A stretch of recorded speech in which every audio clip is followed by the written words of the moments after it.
Sungguh, kita melihat kenyataan ke depan sekarang. Pendidikan berbasis game ala The Sims, Roblox akan menggantikan tugas guru. Diramalkan profesi dosen dan guru akan hilang karena kampus dan sekolah akan merubah menjadi semacam I.O. yang mengorganisir kegiatan aktivitas harian anak dengan keterampilan masak, pertukangan, main saham, main kripto.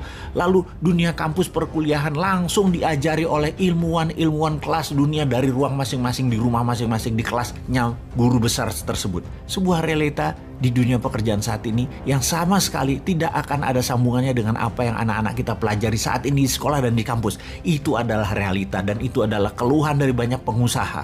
Dan pada saat ini juga kita menyaksikan kemunculan pekerjaan-pekerjaan baru yang tidak pernah kita kenal 10 tahun yang lalu, seperti barista, blogger, web developer, apps creator atau developer, smart chief listener, smart cattle manager, big data analyst, cyber troop, cyber psychology, cyber patrol, forensic cyber crime, smart animator, game developer, medical sonographer, crowdfunding specialist, social entrepreneur, fashionista dan ambassador, cloud computing system, cloud service specialist, dog whisperer, drone operator, dan lain sebagainya. Kita juga mendapat fakta ribuan cabang bank di seluruh dunia sudah ditutup dan ribuan lagi akan ditutup. Di bank, tawaran untuk pensiun dini bagi sebagian besar karyawannya, mulai dari teller sampai office credit, sudah mulai terjadi saat ini. Dipastikan 5 tahun dari sekarang cabang bank tinggal 20% di seluruh dunia dibandingkan 10 tahun yang lalu. Kelak, bila blockchain revolution sudah menjadi kenyataan diterima cepat di Indonesia, maka bukan hanya mesin ATM yang menjadi besi tua, melainkan juga mesin-mesin edisi. Itu tentunya akan merambah panjang daftar pekerjaan-pekerjaan lama yang hilang. Fakta lapangan, ribuan bidang pekerjaan dan bisnis seperti kasir di supermarket, sopir taksi, HRD, loper koran, agen asuransi, guru, juga sejumlah akuntan diramalkan akan berkurang tinggal 50% dalam 5 tahun ke depan dibanding dengan saat ini.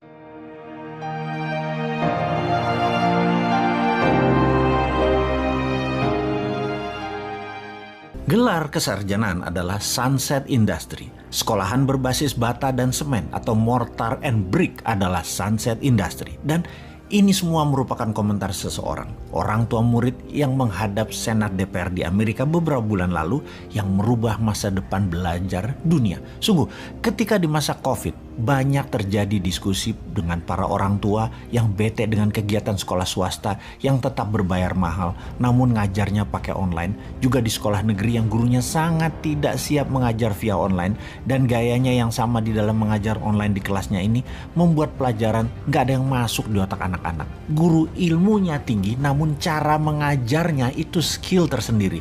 Karena faktor akademis yang ditekankan, maka ilmulah yang ditekankan.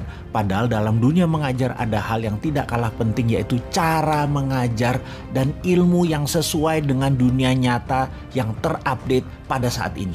Subjek kali ini adalah masa depan anak dengan pendidikan yang sesuai dengan kebutuhan pasar serta minat bakat. Saya teringat ketika ada video tentang orang tua murid yang mengajukan review pendidikan di Amerika ke DPR-nya Amerika beberapa bulan yang lalu, yang menurutnya terjadi pergeseran cara karena efek pandemi dan digitalisasi membuat pelajaran sulit diterima buat anak-anak. Dia di depan para anggota DPR itu berkata, "Sebutkan siapa presiden Amerika yang ke-16. Yang anggota DPR-nya pada bingung, coba-coba mengingat dan menebak-nebak. Kemudian, unsur kimia apa setelah rhodium? Kemudian, apa gunanya DNA dan RNA dalam tubuh manusia? Di mana palung laut terdalam di dunia? Apa tempat paling tinggi kadar oksigennya di dunia?" Semuanya bingung menjawabnya. Lalu dia mengatakan, "Ambil Google dan cari keyword tadi dan Anda akan menemukan jawabannya." Kemudian dia melanjutkan pertanyaan dengan, "Mengapa anak-anak otaknya diisi hafalan yang semuanya ada di Google, dan bukannya harusnya anak-anak diajari dan dibekali dengan bagaimana cara memproses informasi dan membuat otak berpikir intelektual?" Inilah pernyataan berharga miliar atau million dollar question.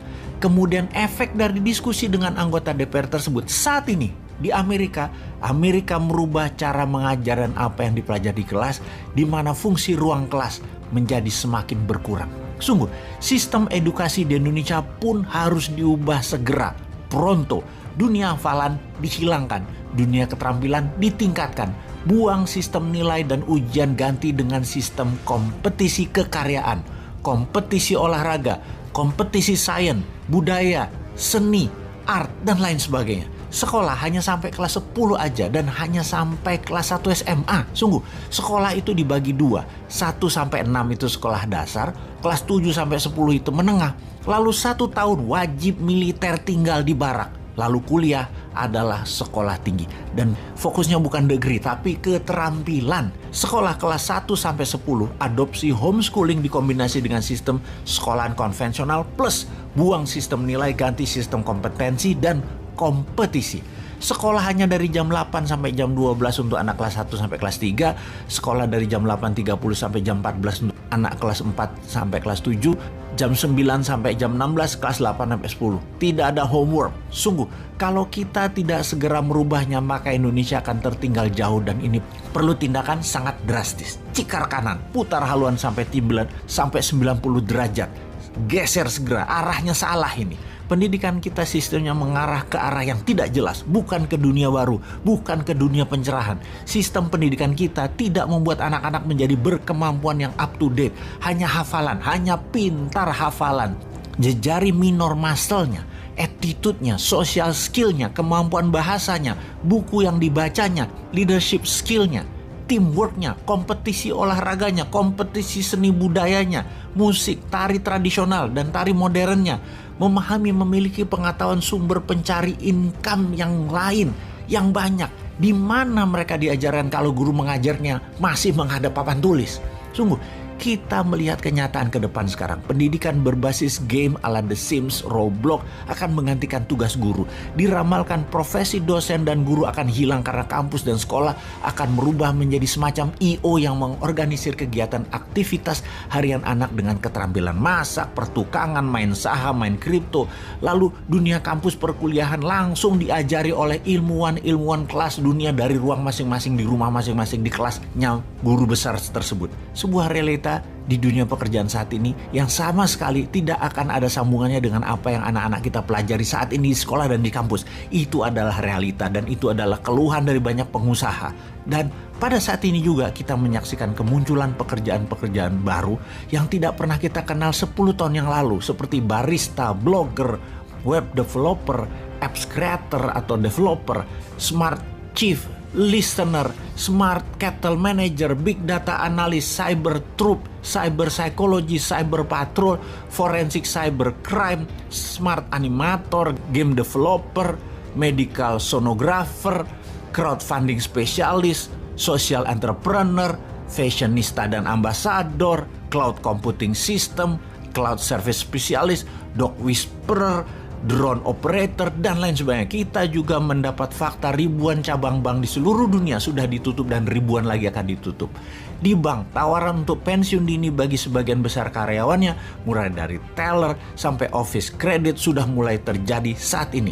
Dipastikan 5 tahun dari sekarang cabang bank tinggal 20% di seluruh dunia dibandingkan 10 tahun yang lalu. Kelak, bila blockchain revolution sudah menjadi kenyataan diterima cepat di Indonesia, maka bukan hanya mesin ATM yang menjadi besi tua, melainkan juga mesin-mesin edisi. Itu tentunya akan merambah panjang daftar pekerjaan-pekerjaan lama yang hilang. Fakta lapangan, ribuan bidang pekerjaan dan bisnis seperti kasir di supermarket, sopir taksi, HRD, loper koran, agen asuransi, guru, juga sejumlah akuntan diramalkan akan berkurang tinggal 50% dalam 5 tahun ke depan dibanding dengan saat ini. Kita tentu perlu segera merubah dunia pendidikan selaras dengan pekerjaan-pekerjaan dunia bisnis dan kegiatan-kegiatan manusia yang baru. Lalu, ayo lakukan segera. Kalau tidak mampu dilakukan dalam 2 tahun ke depan, minggir semua ya. Termasuk kalian kandidat yang di etalase 2024 yang juga ditunggu solusinya akan dunia pendidikan. Kalau tidak, ya minggir aja sekalian.